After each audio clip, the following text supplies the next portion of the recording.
Pernah kepikiran nggak sih kalau cara kerja toko kelontong dekat rumah Anda itu sebenarnya nyimpan rahasia buat ngebangun bisnis B2B bernilai jutaan dolar? Nah, hari ini kita bakal bongkar filosofi yang kelihatannya sederhana itu dan kita ubah jadi mesin pertumbuhan bisnis yang canggih yang ditenagai oleh AI. Oke, langsung aja kita masuk ke pertanyaan utamanya. Emang apa hubungannya kasir yang nawarin pulsa promo pas kita lagi bayar belanjaan dengan sebuah strategi AI yang super canggih? Jawabannya, segalanya. Ini semua tentang frekuensi, risiko yang rendah, dan yang paling penting, membangun kepercayaan. Konsep-konsep inilah yang bakal mengubah total cara Anda mendapatkan klien. Dan ini dia jantung dari strateginya. Bisnis yang sehat itu napasnya dari arus kas yang stabil, yang lancar terus, bukan dari satu kemenangan besar yang datangnya mungkin cuma setahun sekali. Persis kayak toko kelontong yang hidup karena kita datang terus-terusan beli recehan, bukan karena nunggu ada satu orang boron setahun sekali. Arus kas yang lancar itu segalanya, teman-teman. Ini dia peta perjalanan kita hari ini. Kita bakal bedah filosofi retailnya, kita bongkar jebakan yang sering banget bikin bisnis macet, terus kita cari solusi jenius yang tanpa resiko. Setelah itu, kita rakit mesin pertumbuhannya pakai AI, dan di akhir ada blueprint lengkap yang bisa langsung Anda terapkan. Oke, kita mulai dari bagian pertama. Pelajaran dari dunia retail untuk B2B, atau yang saya suka sebut filosofi frekuensi. Ini tentang gimana caranya raksasa kayak Indomaret atau Alfamart bisa membangun kerajaan bisnis mereka. Kuncinya bukan dari margin besar, tapi dari transaksi-transaksi kecil yang terjadi literally setiap detik. Nah, coba dilihat perbedaannya di layar. Kontrasnya tajam banget kan? Di sebelah kiri itu model bisnis B2B yang tradisional. Ngejar ikan paus, proyek raksasa, marginnya tebel, tapi resikonya juga raksasa. Dan bikin arus kas naik turun kayak roller coaster. Nah, di kanan, ini model retail yang mau kita adopsi. Fokus ke transaksi yang konstan, resikonya rendah. Tujuannya bukan lagi untung sesaat, tapi memaksimalkan yang namanya Customer Lifetime Value atau CLTV. Sekarang kita masuk ke bagian kedua, jebakan proyek tunggal. Kenapa sih terus-terusan berburu klien baru itu sebenarnya strategi yang mahal banget dan capeknya luar biasa? Mari kita bedah. Dan data ini nunjukin semuanya dengan sangat jelas. Angka nggak bisa bohong kan? Peluang Anda buat menjual lagi ke klien yang udah ada itu 60-70%. Bandingin deh sama klien baru, yang peluangnya cuma di kisaran 5-20%. Jauh banget. Ini bukan lagi soal kerja lebih keras, tapi soal kerja lebih cerdas dengan aset yang udah Anda punya, yaitu klien Anda sekarang. Jadi, poin paling krusialnya ada di sini. Lihat angka di layar. Cuma dengan naikin retensi pelanggan, 5% aja loh. Itu bisa melipat gandakan profit Anda dari 25 sampai 95%. Ini gila banget kan? Ini adalah pengungkit finansial paling kuat yang sering banget diabaikan banyak bisnis. Fokuslah pada pelanggan yang sudah percaya sama Anda.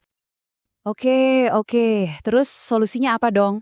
Gimana caranya dapat klien tanpa harus bakar uang buat akuisisi? Nah, di bagian ketiga ini, kita akan bahas strategi land atau strategi mendarat. Gimana caranya kita bisa mendarat di klien baru dengan penawaran yang mustahil mereka tolak. Kenalin nih, senjata rahasianya. Self-Liquidating Offer atau SLO. Anggap aja ini penawaran roti di dekat kasir tapi versi B2B. Sesuatu yang nilainya tinggi banget buat klien tapi harganya terjangkau. Tujuannya bukan buat untung besar di awal, tapi buat nutupin biaya akuisisi Anda. Jadi, Anda bisa dapat klien baru dengan biaya nol, bener-bener nol. Dan contoh SLO yang paling ampuh di zaman sekarang, otomatisasi quick win. Bayangin deh, klien Anda pusing 7 keliling karena arus kasnya lambat. Anda datang, nawarin solusi otomatisasi penagihan yang biayanya rendah. Dalam sekejap, masalah mereka beres, arus kas mereka jadi lancar, dan Anda langsung ngebuktiin nilai Anda tanpa perlu presentasi berbulan-bulan. Keren kan? Slide ini ngegambarin perjalanannya dengan sempurna. SLO itu baru anak tangga pertama. Setelah Anda mendarat dengan aman lewat proyek kecil tadi, Anda mulai membangun tangga kepercayaan.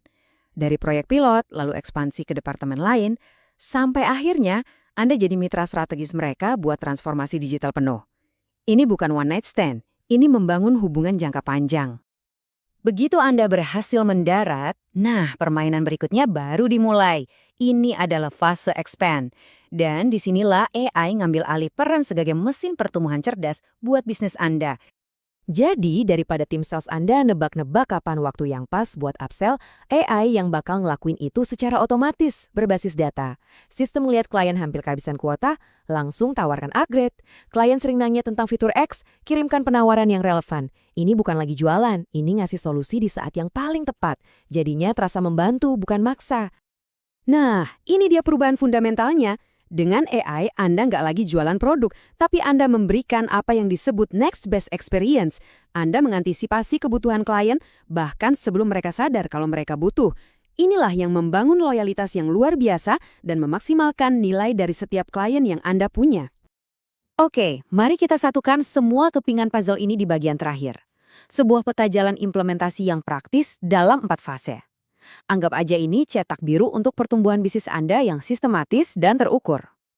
Blueprint-nya sangat jelas. Fase pertama, land, tujuannya cuma satu, akuisisi klien tanpa rugi lewat proyek pilot. Beres? Fase kedua, expand I, kita pakai AI prediktif buat upsell yang lebih cerdas. Fase ketiga, expand E, kita integrasikan sistem mereka buat cross-sell dan naikin retensi. Dan terakhir, fase optimisasi, di mana AI bekerja secara otonom untuk terus mencari peluang pertumbuhan baru buat Anda. Kalimat ini adalah rangkuman dari semua yang kita bahas. Lupakan lompatan-lompatan besar yang berisiko. Fokus pada langkah-langkah kecil yang cerdas, buktikan nilainya dengan cepat, dan biarkan momentum yang membangun bisnis Anda secara organik dan kuat. Saya akan tutup sesi ini dengan satu pertanyaan untuk Anda renungkan. Apakah bisnis Anda saat ini masih sibuk ngejar kesepakatan sekali jalan, atau Anda sedang membangun sebuah mesin pertumbuhan sejati? Karena di era sekarang, bisnis yang bertahan bukanlah yang dapat proyek terbesar, tapi yang punya sistem pertumbuhan paling stabil dan cerdas. Pertanyaannya bukan lagi apakah Anda perlu sistem ini, tapi bagaimana Anda memulainya. Tentu saja, membangun mesin ini perlu strategi dan eksekusi yang tepat.